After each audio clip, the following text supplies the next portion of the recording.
இருக்கிற பாருடே நீங்க நாடு தோத்து புட்டீங்க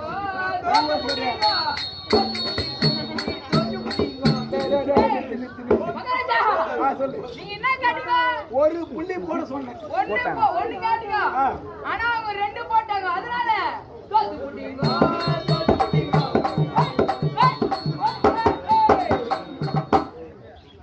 என்ன புள்ளி போட்டிருக்கிறா? ரெண்டு புள்ளி போட்டு விட்டாளா? ஆமா. ஆஹா. சரி இருக்கட்டும். அப்படி இருந்தாலும் இப்ப நான் கேட்கணும்.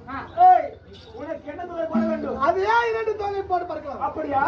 இப்படி பண்ற மாட்சி. எப்படி டேய்? அவள் போட்டாதே இரண்டு புள்ளியை நான் போட வேண்டுமா? போடுமா? போடுற புள்ளியை போடு.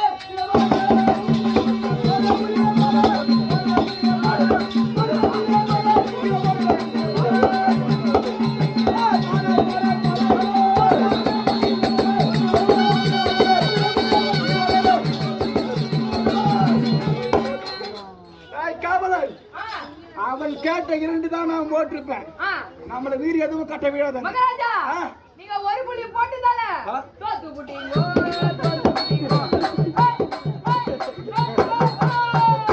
மகாராஜா தோத்துறீங்களே. சரி இருக்கட்டும்.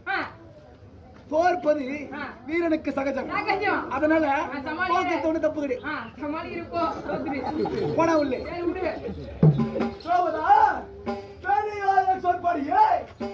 உங்களுக்கு உண்டான நாட்டை நான் தருகிறேன்.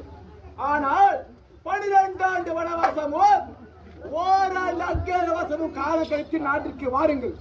அதற்கு பிறகு நாட்டை தருகிறேன் என்ற தீர்மான பத்திரிகை எழுதி அஸ்வத்தாவிடத்திலே பொது கட்டி விட்டேன். இப்போது எங்கள் அடிமைத்தனத்தை நீக்குங்கள். இப்போது உன் அடிமைத்தனத்தை மட்டும்தான் விளக்குறேன்.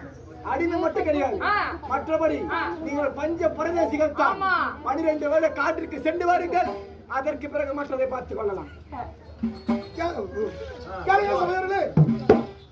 பகடாய் தொழில் பரந்தாமன் அருள் என்ற நாடகம் இத்துடன் இது பாவத்தொழில் பாவமான நாடகம் இன்றைய தினத்தில் நடந்தது. இன்று நடத்தக்கூடிய நாடகம் புண்ணிய சரித்திரம். புண்ணிய சரித்திரம் என்றால் அர்ஜுனன் தவநிலை மறுநேரும் காட்சி சிவபெருமான் இடத்திலே சென்று அரிதான தபத்தை செய்து பாசுபதம் பெறும் நிகழ்ச்சி. அப்படி அந்த நேரத்திலே திருமணம் ஆகாத பெண்கள், குழந்தை இல்லாத பெண்கள்